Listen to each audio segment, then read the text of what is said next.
Yeah, it started. Thank you.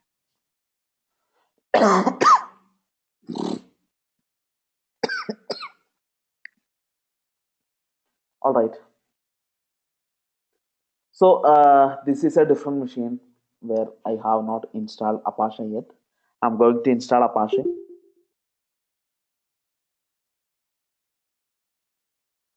apt-get install Apache 2.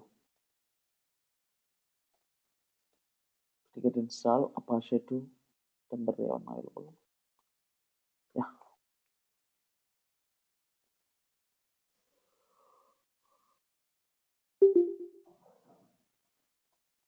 All right. So Apache is installed in my machine.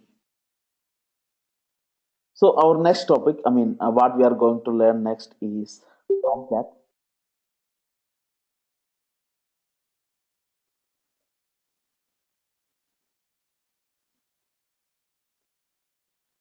So Tomcat is a Java application server. If you install it on your Linux machine, you can actually see the Java. I mean, there can be web applications written in Java, right? Just like PHP, there can be web applications written in Java. And you want some Java application server if you want to deploy those application and serve that application to your customers through web.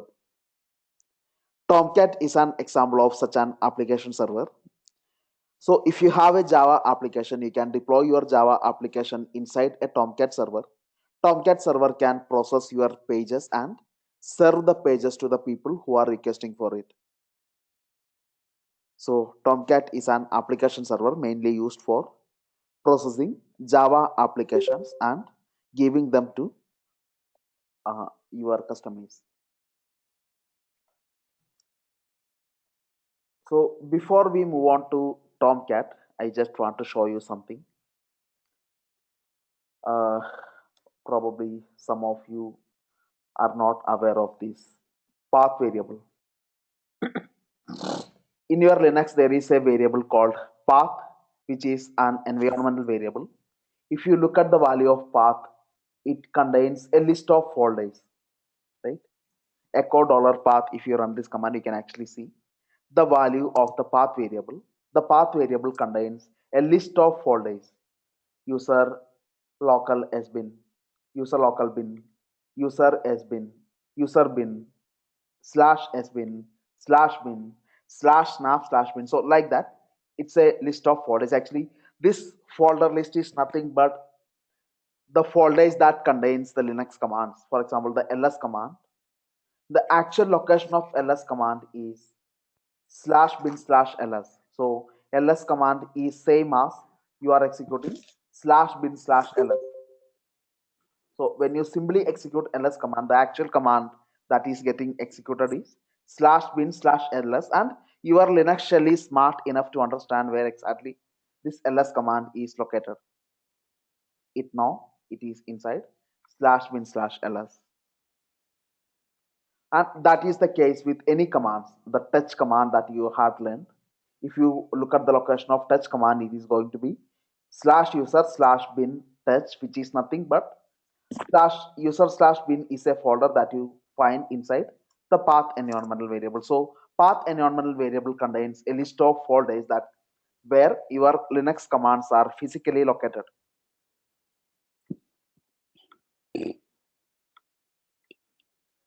Right? And Manoj, can you mute yourself? Thank you. So I'm going to write my own shell script. Let's say I'm going to create a script, test.sh, and I am simply writing some command. All right, bin bash. All right. On a bash shell, I am running the below program. Let's say hello world, echo hello world. This command simply print you hello world into your terminal. Right? You can manually run this command. This is what the command will do. It would simply print hello world into your terminal. So I'm going to create a script. I already created a script and put this command inside that script. And I am going to give 755 permission to the script. I want this script to become executable. chmod 75 test.sh will make this script executable. I am giving executable permission to the test.sh script. You can see now the owner, the group, and others also have executable permission on the script. Now I want to run the script, right? I want to run test.sh. I cannot run test.sh just like this because the shell will give me a command not found error, because what shell does is it will look for test.sh file inside all these folders, whatever folders in path environmental variable. It will scan all these folders and it will look for test.sh file in all these folder. If test.sh is found in one of these folder, it will execute from that folder. That is how the path work, right? But in our case, we created this test.sh file inside slash root, right? Test.sh is created inside slash root. That is the reason it is showing command not found error, because slash root is not a folder included in the path variable. That is the reason you got an error, command not found. So, right, you got it how a command work in Linux. The command are nothing but some executable files which are kept inside one of these folder which are explained by path variable.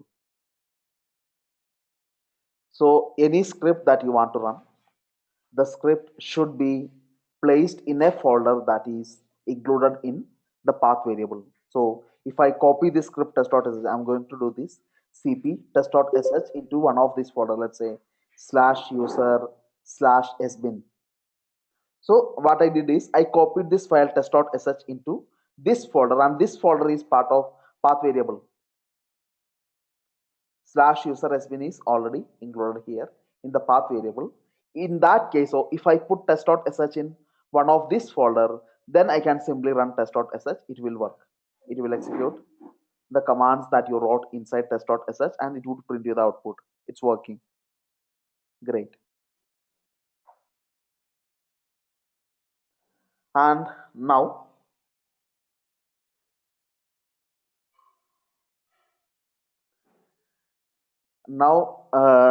okay, so in other ways, I can simply include this folder inside the path environment variable. Let's say I'm going to create one more file, test1.sh, and here I am putting the command. This is test1.sh, chmod 755 test1.sh. Again, if I cannot run test1.sh because test1.sh is inside slash root. So what I would want to do is I want to add this command, add this folder slash root into my path environmental variable. So I am modifying my path environmental variable, adding slash root to it. So what this command will do is export is a command that you would use in Linux to set the environmental variable. I am setting an environmental variable called path. Path is equal to $path. That means the current path till here, the entire path, plus colon slash root. So basically what you are going to do is the new path will become the existing path plus slash root. Now if you type echo $path, you can actually see slash root is also one folder included in the path variable. Now if you run test1.sh, will it work? Of course it will work, because right now test1.sh is located in a folder which is already included in the path variable.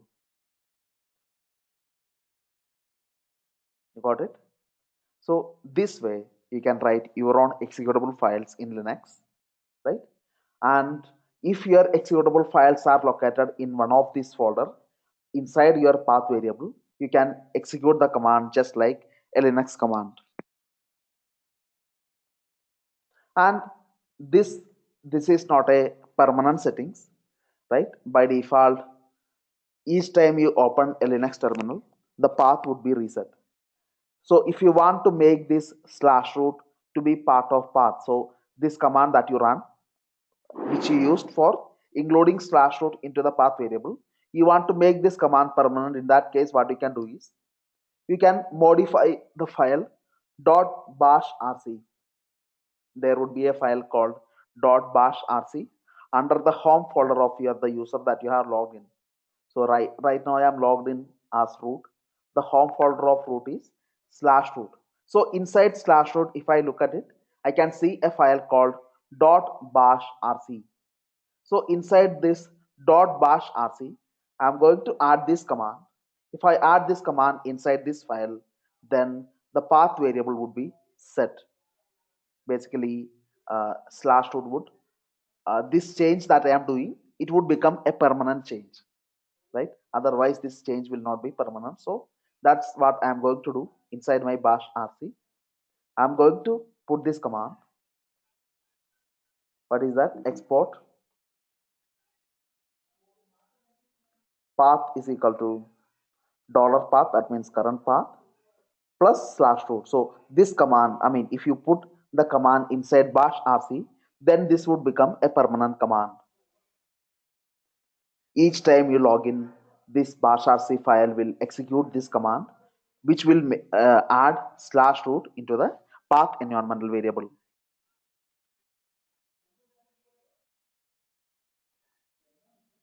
Got it? Any questions in this? What is path environmental variable? Path environmental variable.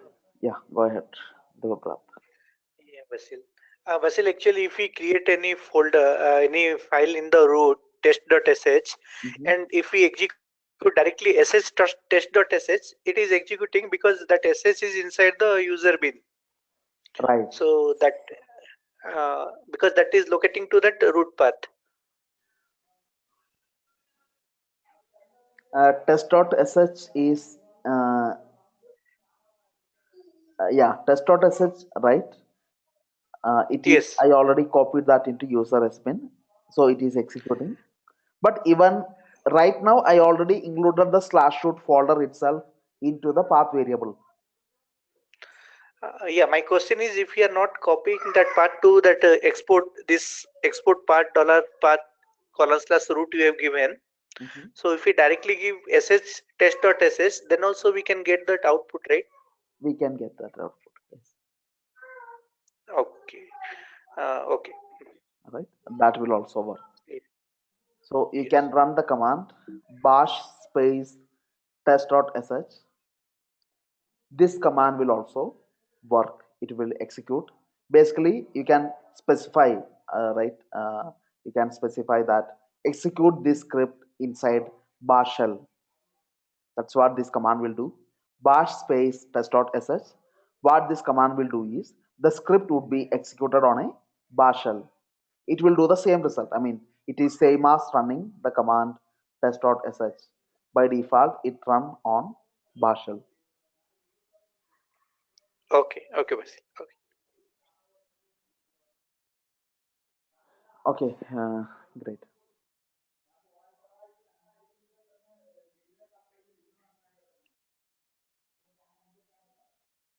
So it's clear, right? How you can, what is a path variable? Path variable is nothing but it lists down a list of folders, and inside these folders, your uh, Linux commands or Linux executables are located, and you can customize the path environmental variable as you need, right? If you want any folder to be included in the path variable, or if you want any folder to be removed from the path variable, you can do everything, right? All these things you can do it yourself.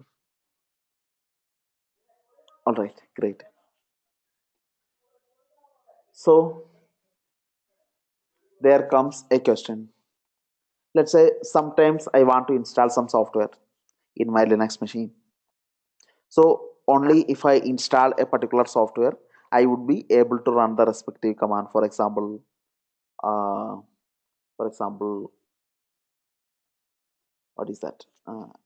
A2en Apache. There's a command called A2en mod. What is this command? You already know what is this command. If you run this command, you can use this command if you want to enable any module in Apache. But this command will work only if you have Apache installed.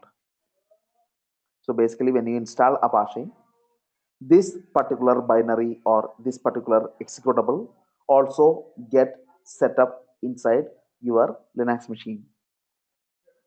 If you run the command which a2enmod, you can actually see where exactly this command is located. And there is another command called Apache 2. And this command will also work only if you install Apache. If you run the command which Apache 2, then you can actually see where exactly your Apache is located. So this command became working only after you install Apache, that you already know. Okay, great. So sometimes when I want to install some software in my Linux machine,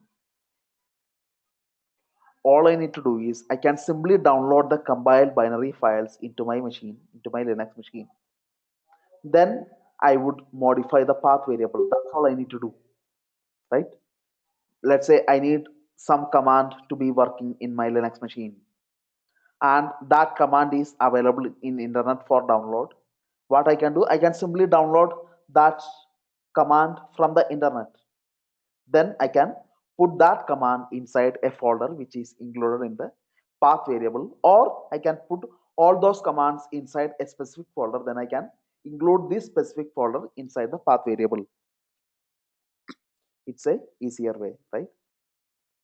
This is the procedure that is typically used when you want to install Java in your Linux machine. Java or any Java framework that you want to install in Linux. Typically, this is the approach being followed. You would download the Java compiled binaries from internet. Then you would add those binaries into your path variable. That's what you need to do. All right. So let us take a look.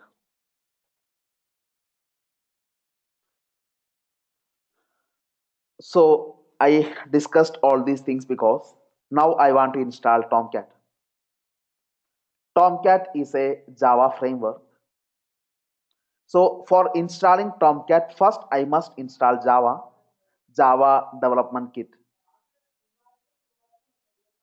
So what I'm going to do is I will download Java Development Kit, the binary files. Then I would export all these binary files into path environmental variable, and I would copy that into bash rc. Once I did that, then I will download Tomcat. Then the Tomcat binaries also, I will add them into the path variable. That's all I need to do. There is no need to do any kind of compilation or installation. All I can do is simply download the compiled binaries and add them into my path environmental variable. And remember, these are the steps that we are going to use going forward whenever we want to install any Java development kit or any Java framework that you want to install. This is going to be the approach we are using. We will not use apt-get if you want to install any Java framework.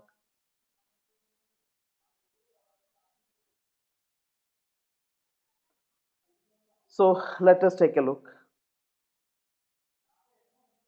What I'm going to do is I will download JDK for installing Tomcat. First, you must install Java Development Kit in your laptop, in your Linux machine, and followed by Tomcat. So let us do that. First, download Tomcat.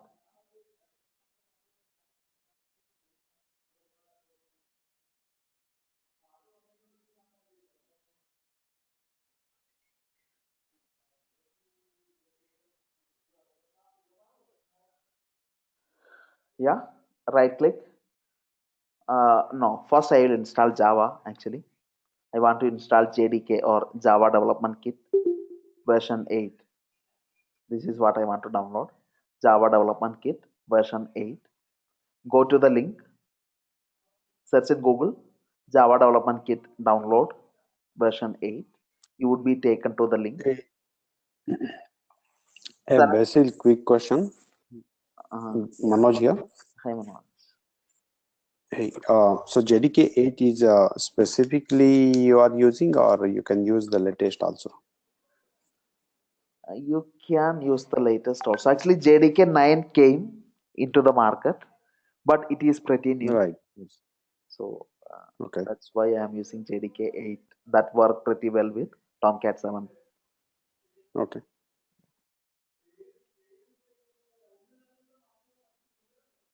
So click on this option, accept license agreement.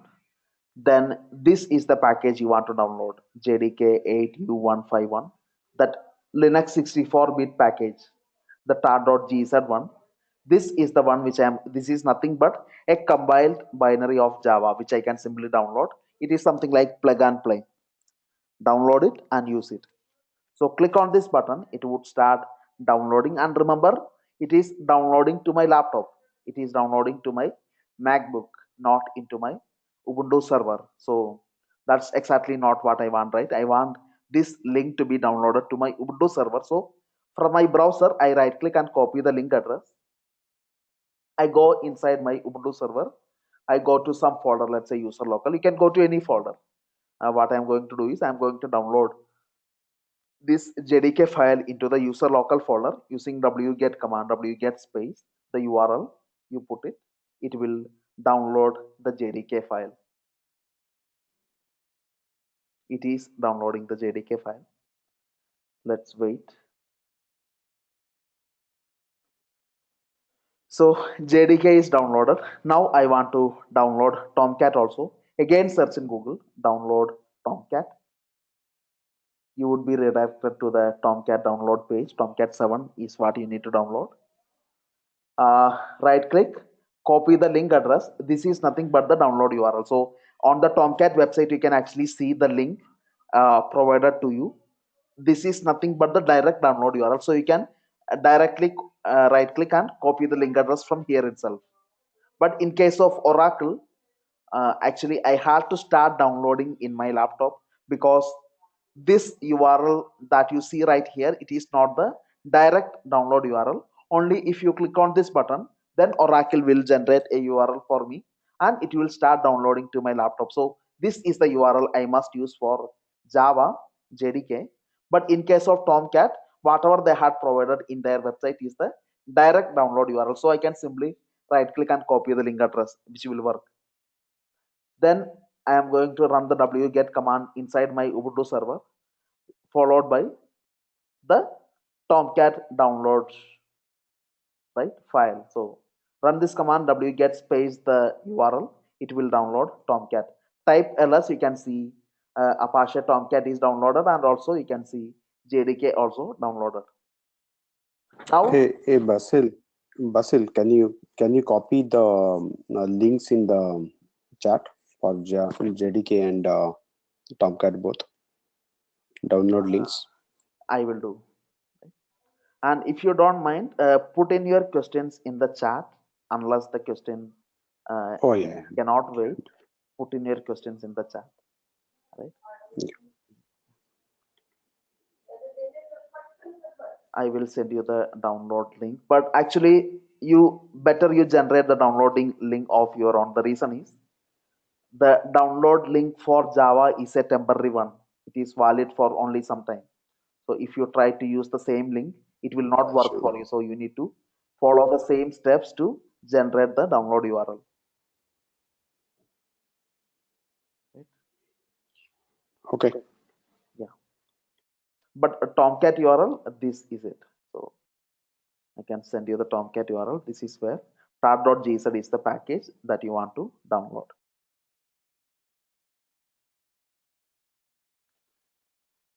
Okay, perfect. So that's it. I downloaded Apache Tomcat, tar.gz file, and the JDK file. And the JDK file look little weird. I am going to rename this file by using the mv command. I want to rename this file to a better name. So this big name I am going to rename to this better name, tar.gz file name. So you don't need to run the command, run the file name completely. You can actually type in JDK, then press tab button in your keyboard, then the entire file name will appear automatically. No need to type in the complete file name. You can simply put JDK, then press a tab. the complete file name will appear, right? There is no need for you to type in the file name completely. Then at the end, you put the new file name. So I renamed the file to this. So now I got two files, jdk.gz and Apache Tomcat.gz. Now I am going to extract both the files. These are all compiled, the archive files, zipped files. I am going to extract them by running this command tar-xzvf Apache Tomcat, the file name. It will extract Apache Tomcat. Then run the command again tar-xzvf jdk, the file name. tar-xzvf jdk. Then I press tab. Then the complete file name appeared automatically. And then you can do the same thing. Run this command, which will extract the jdk also. Now you type ls, you can see Apache Tomcat here and jdk also here. You have two folders now. Great. So go inside this folder, jdk, type ls, you can see there is a bin folder there, out there. Go to the bin folder, you can see a number of commands. There is a command called Java. So how you will run this command Java? If you run Java like this, it is not going to work, obviously. So you need to add this current path. That means, what is the current path? It is user local jdk 180151/bin. This path I need to, this folder I need to include in my path environmental variable. Then only Java will work, right? So export, what is the command? Export path is equal to $path colon, then this new path, whichever path that contains the binaries of Java. Now I type the command Java. You can see it is working now. So like this, I can modify the path environmental variable. Now I go back, and there is one more folder called JRE. Apart from bin, there is one more folder called JRE. Go inside JRE, type ls. You can see there is one more bin folder. This folder also contains a number of executable files. If you type ls command, you can see there are some commands like Java ws, right? JS, like that. There are few more commands available from this folder. So this folder also I want to include in my path variable. So what is the command? Again, I can modify the path. Export path is equal to current path colon this one. Now if I echo $path, I can actually see, right? This I slash root I already added. This one I added, and this one also I added. So this, the new path will come, this complete thing. So what I want to do to make these changes permanent, I need to modify the slash root slash dot bash rc file and put the command over there. What is the command? Export path is equal to $path colon. I am adding two folders at one shot. The bin folder here, then the JRE bin folder here. So all folders I am adding at one shot by running this particular export command. Save this file. You are done, right? Now these changes are permanent. Now whenever you want to log into your Linux terminal, you can execute the Java command and you will find that it's working because you made this export command permanent by adding the command inside .bash rc file. Great. Cool.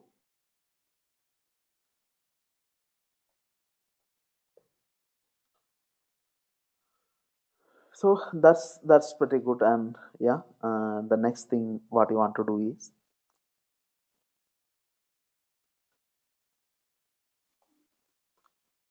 you downloaded Tomcat. Optionally, you can include Tomcat bin folder also. If you go inside the folder Apache Tomcat, there is a bin folder over there. If you look inside bin folder, there are number of commands like startup.sh, shutdown.sh. This folder also you can include inside your path variable. Then all this command would become available to your Linux machine. But that is optional, maybe not mandatory. If you want to run one of these script, you can run it like this. /startup.sh is the script which will start Tomcat.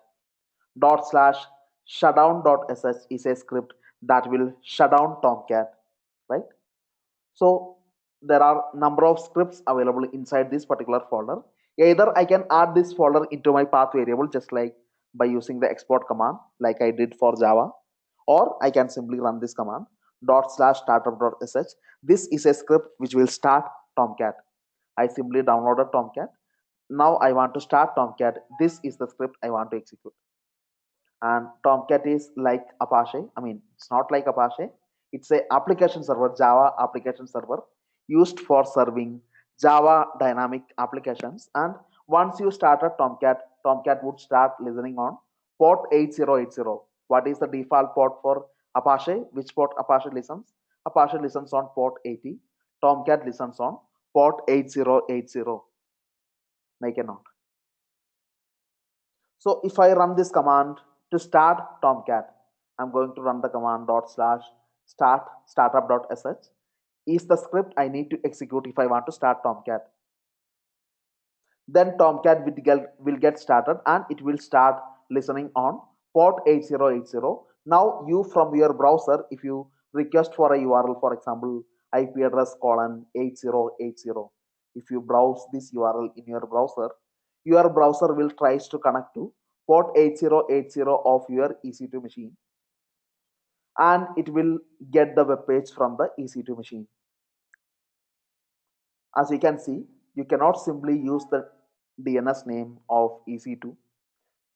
You should use it like the EC2 name :8080. So this is the URL you must use. In your browser, the URL is going to be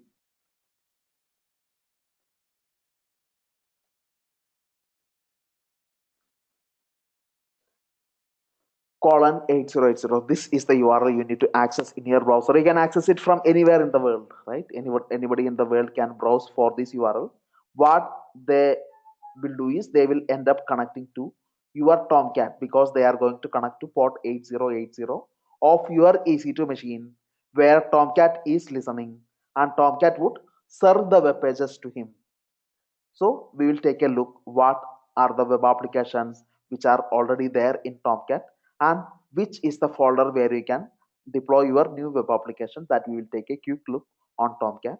Before I browse this URL, let's take a short look. One thing which I want to do first is I want to open the port 8080 in the security group. Like I said, there is a security group in front of my EC2 machine. This is my EC2 machine where I install Tomcat, and Tomcat listens on port 8080.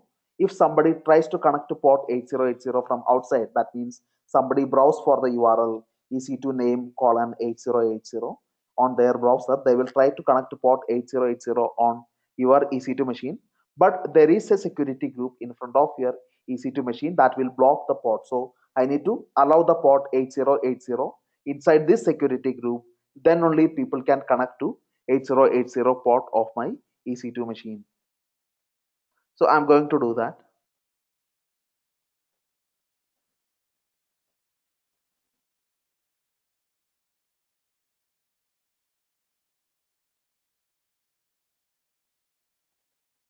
Click on edit button. Here select the port 8080.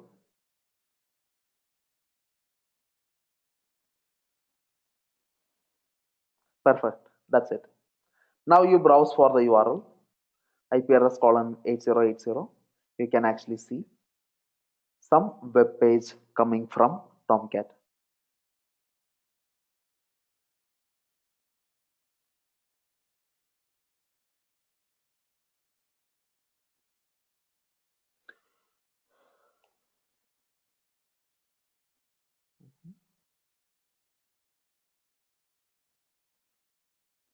Yeah, this is some web page coming from Tomcat.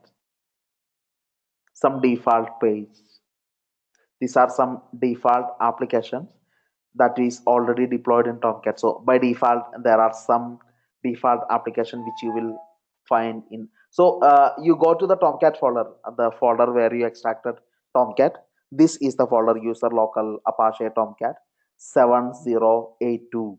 Inside this folder, type ls. You can see different folders. Let's say bin folder. You know what is the bin folder? It is this bin folder that contains these scripts like startup.sh, shutdown.sh, whatever the binary commands of Tomcat is located inside this bin folder. And there is a conf folder. If you go inside the conf folder, you can see a list of configuration file in Tomcat. For example, if you want to change the host name or you want to change the port number, you want 8080 to be changed to port 80. So in such situations, so such configuration, this server.xml is the main configuration file in Tomcat. If you go inside server.xml file, you can see different configurations. And this is the place where you need to edit. I mean, over here you specified 8080. This is the port which Tomcat would listen on. If you want to change it, this is the place where you need to change it. If you want the port of Tomcat to be changed to 80 or maybe a different port 90, this is what you need to modify. So like that, there are different configuration that you can edit inside Tomcat, which we are not going in depth. It's not really mandatory for you to learn it at this point of time. And there is a folder called web apps. If you go inside this web apps folder, you can actually see a number of applications over there.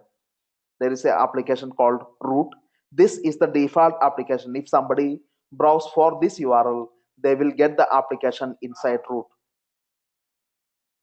If somebody browse for the URL, the Tomcat name / docs, they will get the web pages from docs application. If somebody browse for examples, they will get the application from example. So like that, whichever application that you want to browse, you can browse this way. It will work.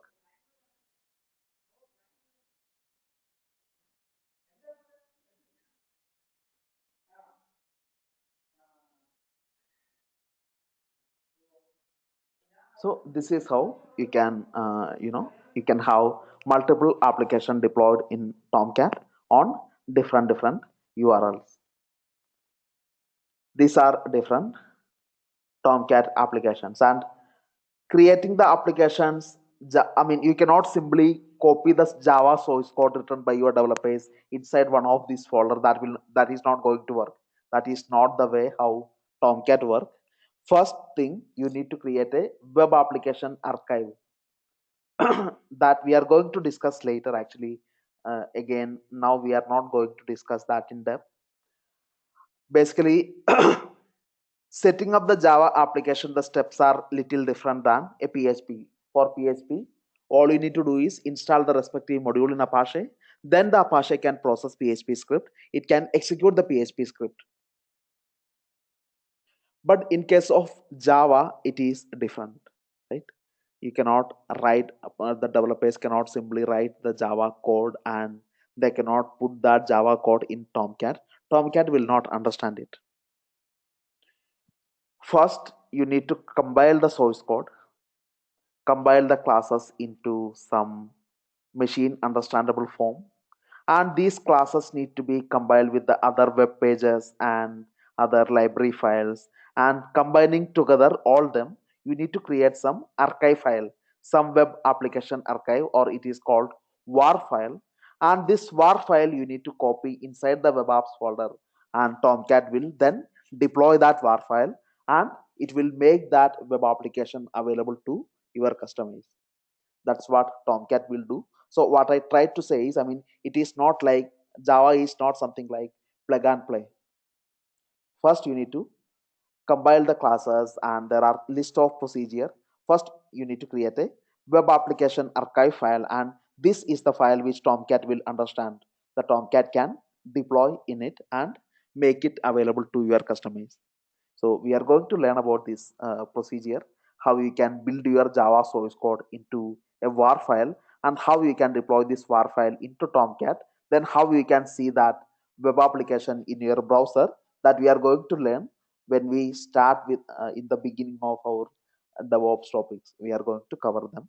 Right now, we are not going in depth on them. So just understand there is a web apps folder inside your Tomcat that contains all Java applications. There are 5 Java applications. These are the different applications. Root is one, and like that, there are other applications out there. And if you want to browse one of these application, this is the URL.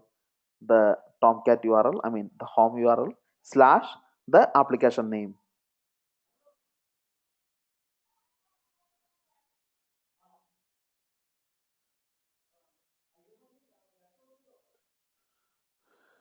Got it?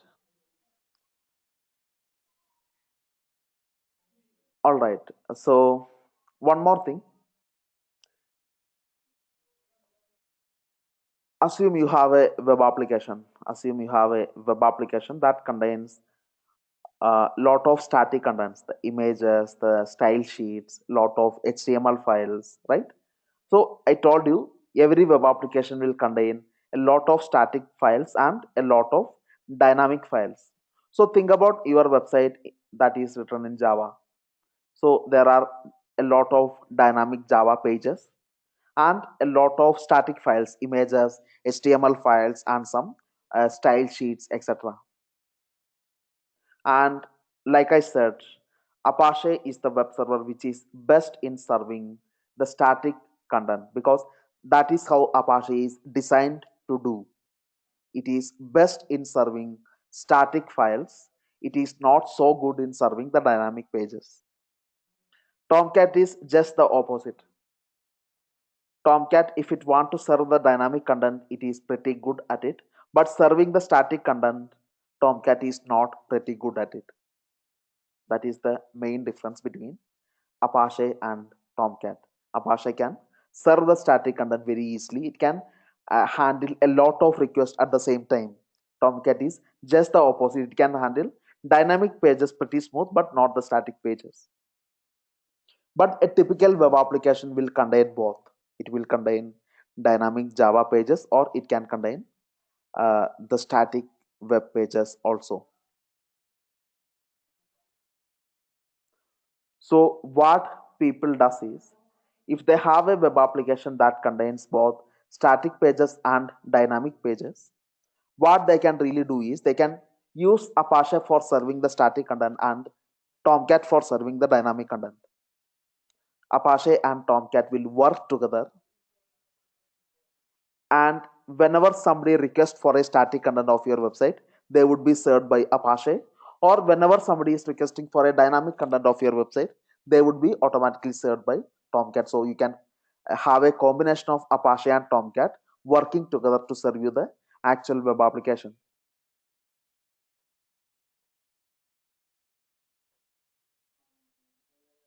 So we will see how you can do that after a short break of 5 minutes, right? We will see how Apache and Tomcat can work together. While Apache serving the static page, Tomcat would serve the dynamic page.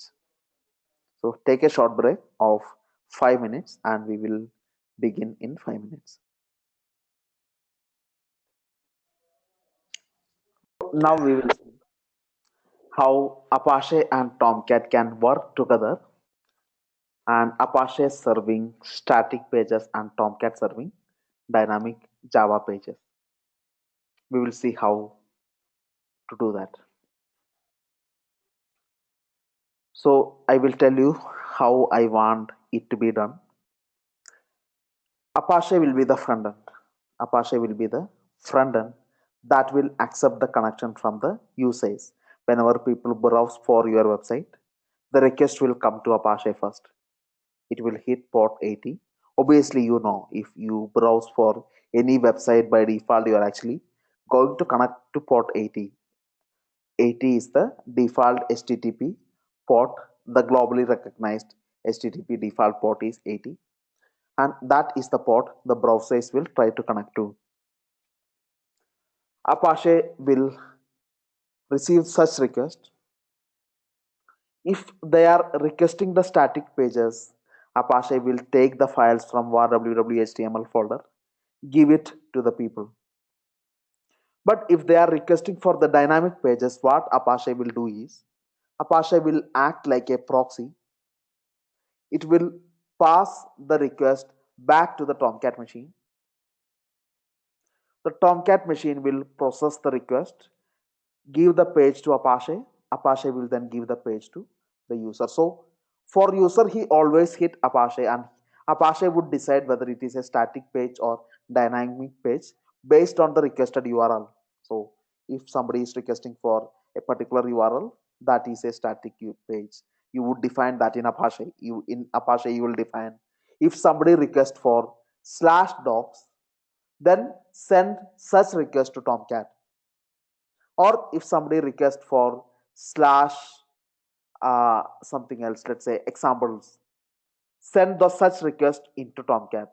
Otherwise, Apache would serve the request itself from the var www.html folder. So like this, you can set up some configuration. You can write some configuration inside your Apache.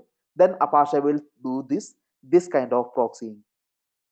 Depending on the URL which customer has browsed, Apache would decide whether it should give the page to the user or should it contact Tomcat and get the page from Tomcat and then give it to the user.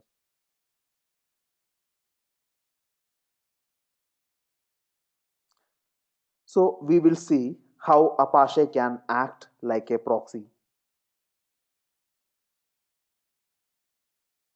By default, Apache does not have the capability to act like a proxy. For that, you need to install some module in Apache. So go to the folder etc Apache 2 mods available. This is the folder, right? This is the module folder where you can find different modules in Apache. And there is a module called proxy.conf. This is one module. And there is one more module called proxy HTTP over here. So these two modules Apache need. You need to, by default, Apache cannot work as a proxy.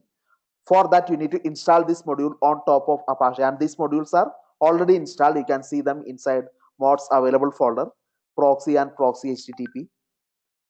So I am going to enable both of these modules in my Apache. The command is a2enmod, right? This is the command that you have used, right? If you want to enable any existing module on Apache, mods available folder already has proxy.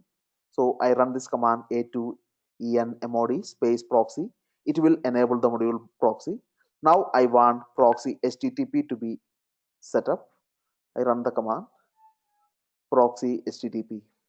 This will enable proxy HTTP module in Apache. Great. So I enabled proxy and proxy HTTP on top of Apache. Now I am going to restart Apache. Now my Apache is capable of acting as a proxy. Now Apache can act as a proxy. Can you explain about proxy? Proxy is basically someone, like Apache is acting like a proxy means you have Apache here, right? I am requesting for a web page. I browse for the EC2 name in my browser. The request is coming to Apache. Then let's say you had written some rule inside your Apache saying that if somebody requests for a particular page, send such request to a different machine, maybe port 8080, where probably Tomcat is listening, and let Tomcat give the page to Apache. Apache will then give the page to the user. So the role of Apache is not processing the page and giving to the user, basically just bypassing the request back to Tomcat and serving the Tomcat page to the people. This is why I use the term proxy. Apache working like a proxy just to bypass the request back to Tomcat, getting the responses from Tomcat and sending such responses to the user browser. So Apache does not give any page directly here. That is what I mean by Apache as a proxy. But by default, I cannot write any configuration in Apache saying that do such kind of proxying, because Apache is right now not capable to do that. You need to install some module in Apache. Basically, you need to enable some module in Apache. The modules are proxy and proxy HTTP. These two modules will let Apache work like a proxy.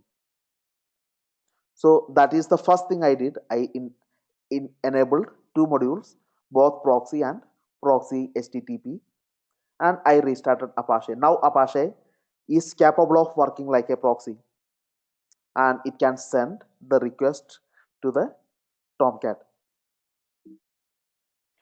What is the Tomcat URL? What is the Tomcat URL? If you want to browse, what is the Tomcat URL? EC2 name colon 8080. This is the Tomcat URL.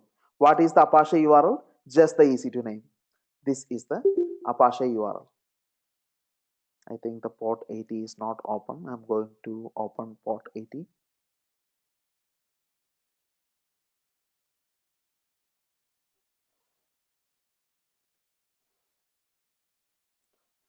So I am browsing for this Apache URL. I will get the Apache page in my browser. I browse for the URL colon 8080. Then I will get a Tomcat page. So both Apache and Tomcat pages are working for me. Now I am going to make some modification inside my Apache file, Apache website.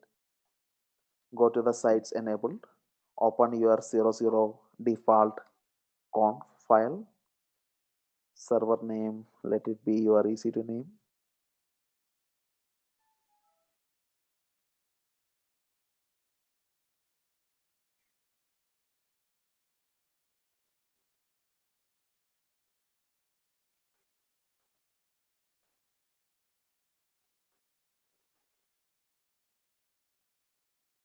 www.html, fine. So I'm also putting two more lines, proxy pass / docs http, or maybe I would put the Tomcat URL. There is a application called /docs in Tomcat. I'm putting one more line, proxy pass reverse, same. Okay, I will tell you what these two lines, why I am adding these two lines in my Apache configuration.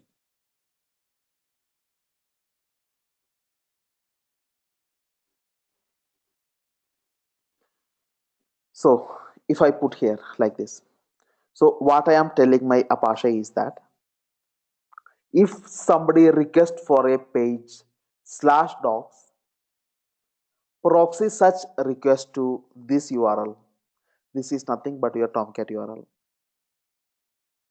And reverse also. I mean, the response coming from the Tomcat URL. How? The reward, give it back to the user. That's what I mean by the second line. So these two lines would actually make Apache act like a proxy, and Apache would start serving the pages. So this is your Apache. If somebody requests for a web page, the request will come here, and if they requested for a URL /docs, then this configuration will tell Apache. So Apache will check its internal configuration. It will find that, okay, the request is for /docs. Then let's send this to this backend URL, which is nothing but a Tomcat URL on port 8080. The page will come, the /docs page Apache will get from Tomcat. Then Apache would serve /docs page to the user, so he can see that page in his browser. So if this guy requests for any other page apart from docs, then Apache will directly serve him from the var www HTML folder. Only /docs would be redirected to the Tomcat. That is what indicated by these lines.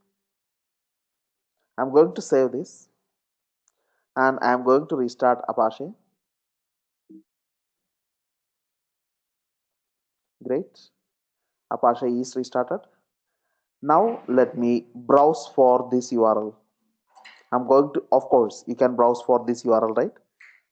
I am hitting Apache, you know that, right? This you request, if you make from your browser, you are going to hit my Apache machine, my EC2 machine on port 80. And what if I request for /docs?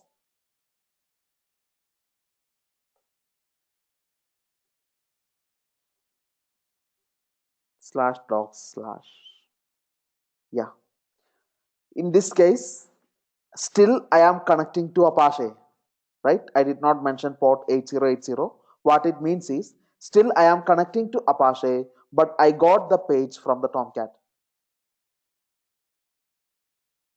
So what happened this time is I requested for /docs page.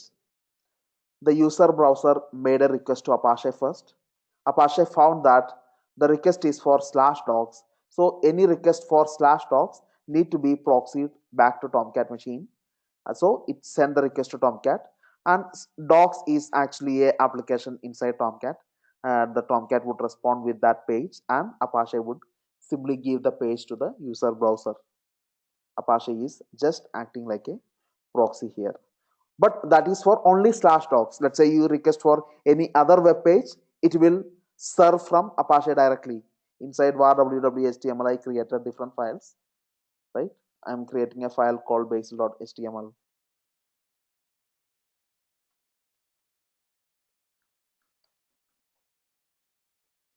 Right? Any such request, index.html or basil.html, all such requests, Apache will serve it directly without going to Tomcat.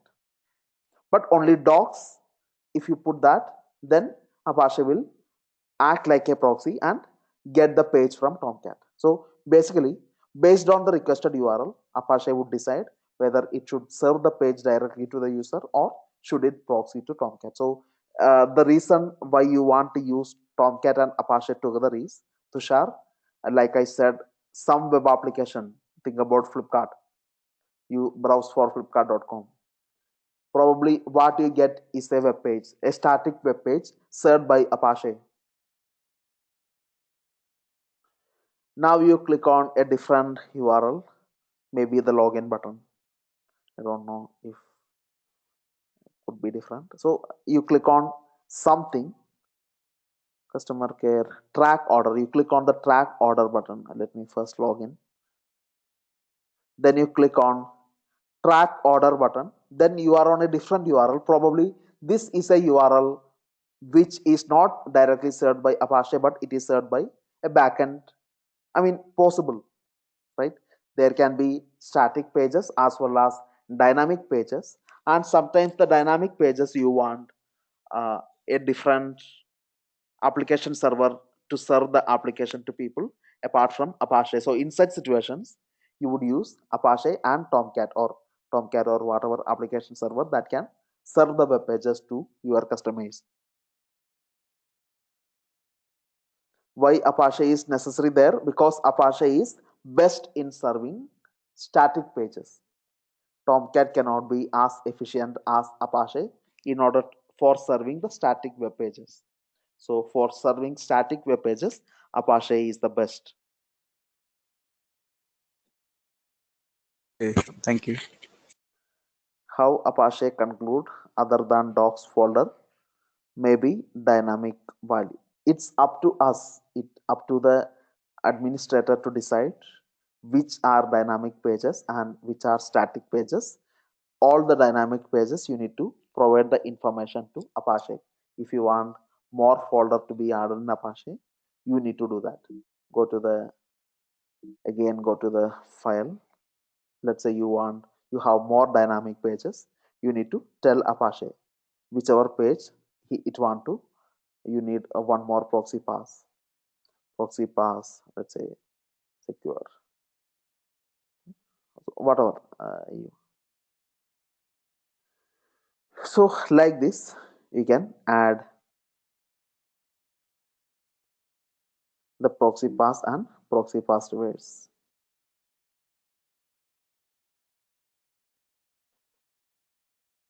So like that, you have to list down whichever dynamic pages. Or if you want the entire slash to be redirected to Tomcat, you can put slash here. The entire slash folder would be redirected to Tomcat.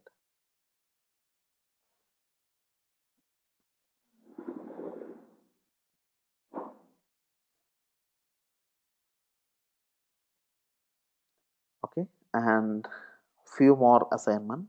Actually, yesterday we did not give everything. I did not give you all assignment. What I want you to do is, there is a module in Apache called auth basic. enable this module in Apache, you can see that file in your, first check if it is there in mods enabled folder. Auth basic is already there in mods enable folder, so no need to install any extra modules, no need to enable any extra modules. You already have auth basic module in enabled in Apache. Well and good. Now what you can do is,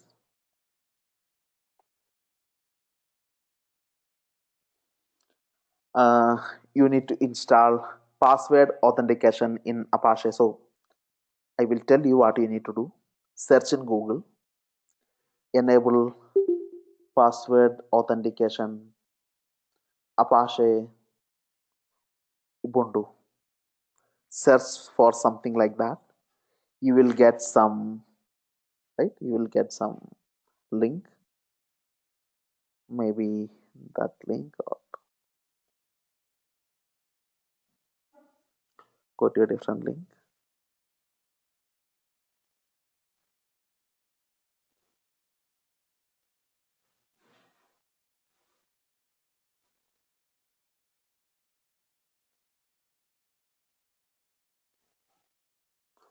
All right, so this is what you need to do. First, you would run this command. I think st password is not installed by default. It's there, so no need to install anything extra. You can directly jump into the second step here. Run this command. What this command does is, it would create a file, password file. So when you run this command, what you're actually doing is, you are going to create a user called protec, and it will ask you for a password. You need to enter the password. Then the username and password would be written inside this particular file in a encrypted form. So this particular command would actually create this password file with this as the user and password whatever you enter. Great. So you created a username and password, and you created a file that contains the username and password. Then inside Apache, inside your 00default.conf file, you need to mention, if somebody browse for my web page, this EC2 URL, if somebody browse for it,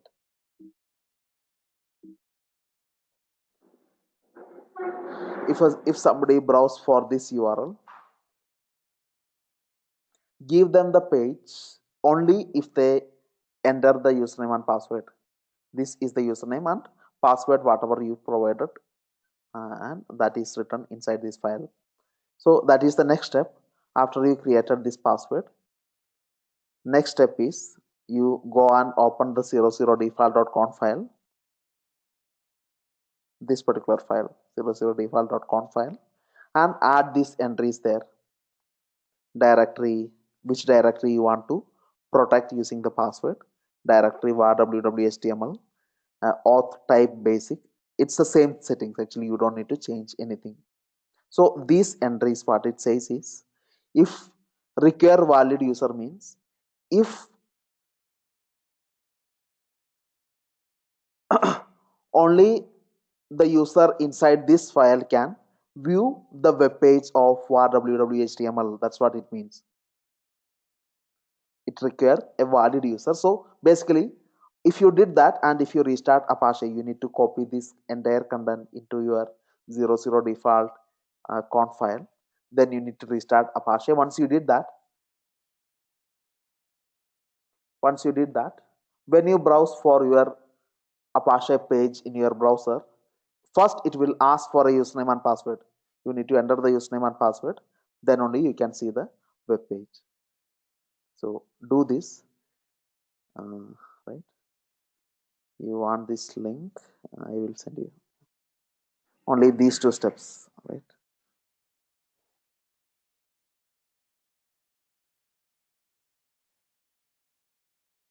Yeah, Manoj, I will be uploading the video in the drive, and I believe Raj would be the one who is going to get you the video. So coordinate with him. I would be uploading from my side. I will upload within next 1 hour. Thanks, Manoj. Yeah.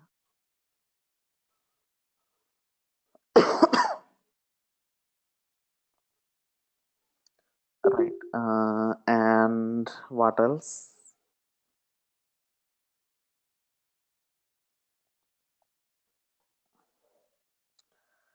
One more assignment.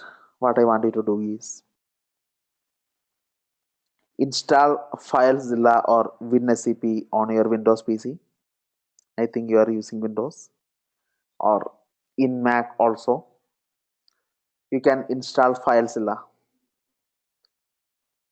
So what they do is, I'll tell you what they do.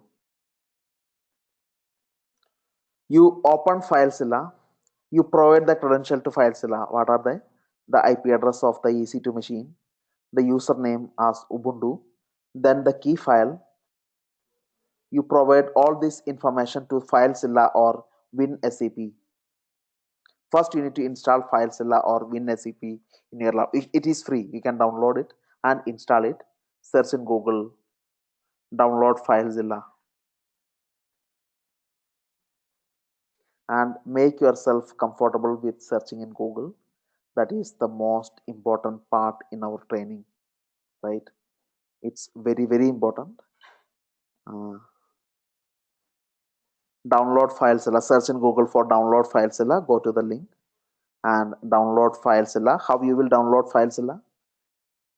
Just click on it. I mean, you need to install this on your PC, on your laptops. You need to install them. Click on download FileZilla client, or if you are using Windows, download the FileZilla client for Windows. And once you did that, then double click and open FileZilla. Once you install FileZilla, open it. Then you need to provide these credentials. You need to provide the username as Ubuntu. You need to provide the IP address, which is nothing but the EC2 machine IP.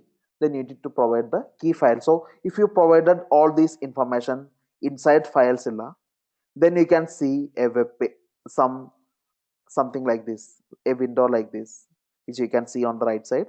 On the left side, you would see the files in your local laptop. On the right side, you would see the files inside the server machine.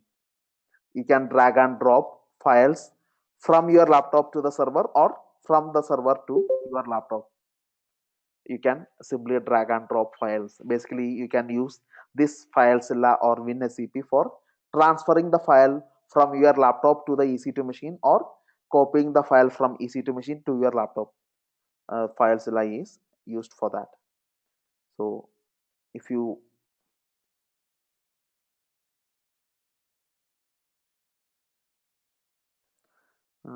Pranida, I will send you the demo video. I will send you.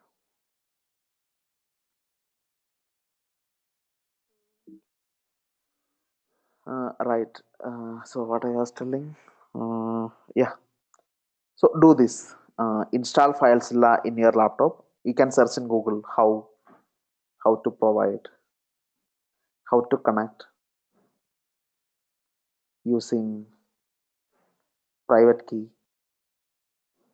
on FileZilla. Right. Then you will get some tutorial how you can connect to the EC2 machine. Right. Sorry, I'm not sharing my screen. You can search in Google something like this, how to connect using private key FileZilla. Then you can go to some link that will show you how you can provide connect to the remote EC2 machine using FileZilla. I want you to use this SFTP, SCP or SFTP. I want you to use. This is what you need to do. Open your FileZilla client on your laptop. Then choose this option SFTP. Under connection, under FTP, select SFTP.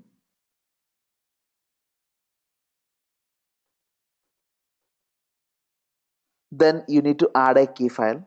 Just click on add key file button here. Then you need to upload the key file, the Amazon key file, the EC2 machines key file.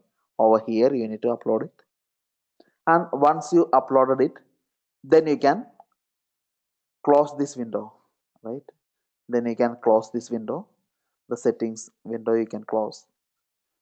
You need to do this from click on open FileZilla client, go to edit, click on settings, and then go to the SFTP page. Then you need to upload your key file, the private key that you already have for your EC2 machine. Then save this. That's it. And once you did that, then go to the site manager. Again, go back to your FileZilla's homepage. Click on from the files menu. Go to the site manager. Here you have the option provide the host name. Here you need to provide the IP address of your EC2 machine that you can get from your EC2 AWS page. Port 22, let it be. Here you need to select SFTP as the protocol. Here you need logon type would be interactive. You provide the username. What is the username? You need to provide Ubuntu as the username, not root. So this information you have to give, and I think that's it. That's it.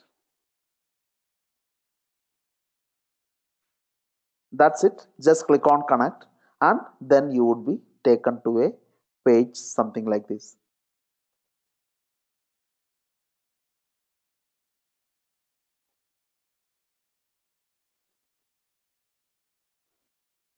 You would be taken to a page something like this. On the left side you can see the files in your computer. On the right side you can see the file inside your EC2 machine. So if you want to copy this folder into EC2 machine, you can simply drag and drop here, or you can drag and drop from here to here. So if you want to transfer files between your laptop and the remote EC2 machine, this is the step you need to follow.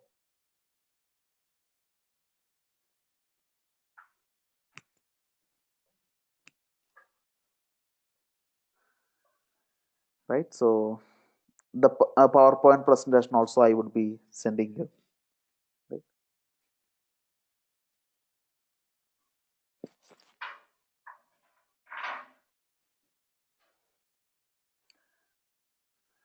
I think I already shared them, Pranita. I already have shared the PowerPoint in the Google Drive. Yeah, any questions?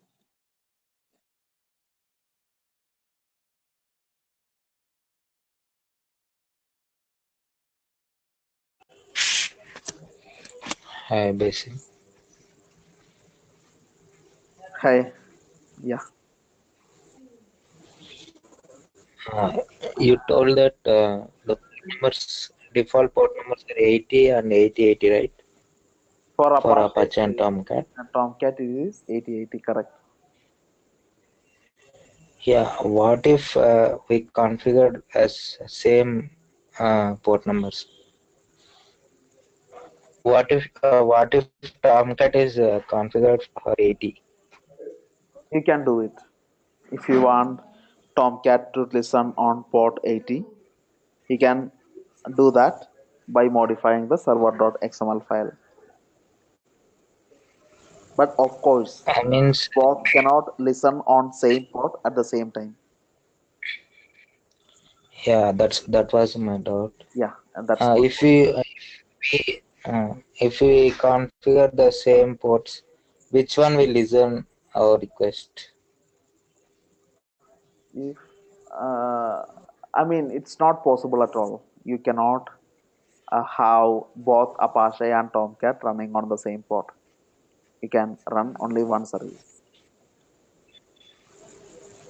Okay, thank you. Yep. Anyone else? Any questions?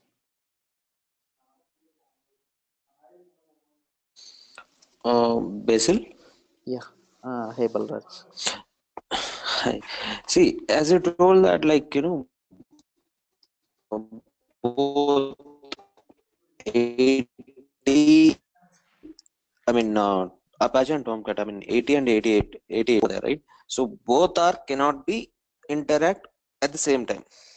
That is what you mean to say. Yeah, both I mean, cannot listen if I on. configured both Apache and Tomcat as, Mhm. So I can, so I can install this both Apache and Tomcat on 80 port. So I can make like, listen any one, right? Like I can do that, right? Right. I mean, Correct. We can do. So if Apache is running, Tomcat, you need yeah, but I cannot access both. exactly. Basically, Okay, okay. two services cannot run on the Understood. same Okay. port. That's what it is. All right. Okay, done. Thanks. Yeah, no problem. Yashwant, yes. Basil, I have a few doubts regarding the commands. Like when I was using the grep command with a -r, it's like it's unable to perform the next operation. I was unable to perform the next operation. Even I can't quit from the Linux also. You just missed to put the folder name where you want to search. That's it. Oh, okay. And I mean, at the end, you need to put the folder name, right? yeah. Folder you want to search. Yeah. So press Control And and then okay. I need to mention the folder name also. exactly. Okay. If That's what at all I don't -r give will it, do. it's That's what okay. -r will do. It would do it -r will, recursive search, right? -r. exactly. And one more thing is, yesterday when I was trying to connect after installing the MySQL and PHP and everything, when I was trying to go through the WordPress, I was unable to connect it, showing an error like. Just give me a second. I'll just check once.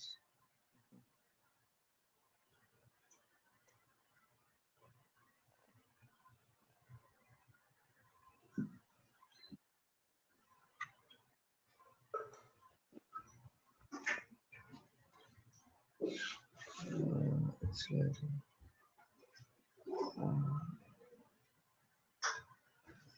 we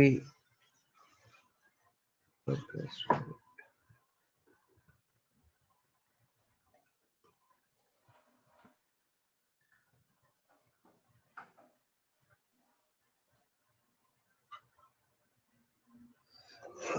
It showed me some error. It's like more basically a 404 error or something. It's showing me. For Even not probably first it was a MySQL connection. After that we need to connect through the module, right? We need to install the module also. Module -php, that one. yeah, PHP MySQL you need to install, correct? But if you Yeah. got that is the error, right? You got Yeah, you are I missing have some done that too. GraphQL extension. What? Yeah, I done everything like Okay. MySQL -u root password, that one. And do you know what is the error you are getting now? Now I was unable. I thought of taking the screenshot, but I forgot now. I need to do Just send everything, it I to my guess. email. Yeah, I'll just do once again and I'll just send it to your email. And moreover, the last thing is, can you explain me the SSH command? When I was trying to do the SSH commands, like there are few SSH commands like connecting to the remote server and everything. I did not understand when I tried to see in the YouTube also. It was there was some different syntax and like basically log into the remote host. The syntax is SSH -l, and I. I think It's I. hyphen. Okay, it's I. Okay, then you need to enter like Ubuntu at the IP address, right? Or how we need to. -l will work. Actually, yeah. The syntax is like this. I'll show you on my screen. Yeah. For SSH command, the syntax will be SSH.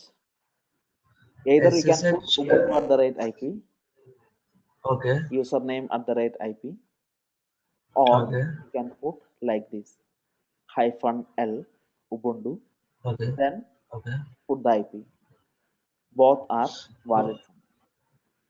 Okay, and for debugging also, like minus -v, what does that do in debugging? It would show you a lot of log if there are any. Let's say I'm going to log in from this machine to some random IP, right? Okay, If I don't put -v, it would say okay, the connection refused, some error. If I put -vvv, it would actually show me a detailed information, basically a debug information. It is first, okay. right? Some log you can see. Yeah, yeah, yeah. Okay. And just okay. So SSH hyphen capital V, I just saw it shows the latest version. What's the version of SSH client and all, right? Right. Yeah, that's what I was halfway through the commands, and I mean, I was traveling. I mean, I was traveling. That's why I couldn't complete the commands. And That's today fine. by afternoon, I'll just come. I just came to Seattle, so there was a time difference and all. By afternoon, I'll complete the commands and also the assignment. Perfect. Perfect. Very well. Yeah, Just make yeah, sure that you're finishing all those commands. yeah. That's it. Cool. Yeah, yeah. I'll just try again and I'll just mail you the error one. Sure. Yeah, thank you, Basil. Thanks. And thanks, Shashwant, for completing the assignment and the commands. And, Yeah, and thank you. Thank you all. Thanks, Jay. Thanks, everyone.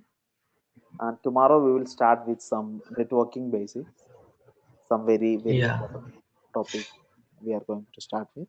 Right? Okay, Basil. Basil, this is Karthik. I mean, can you just check I mean, material for the previous access, previous material? I mean, the one we missed. Yeah, I will talk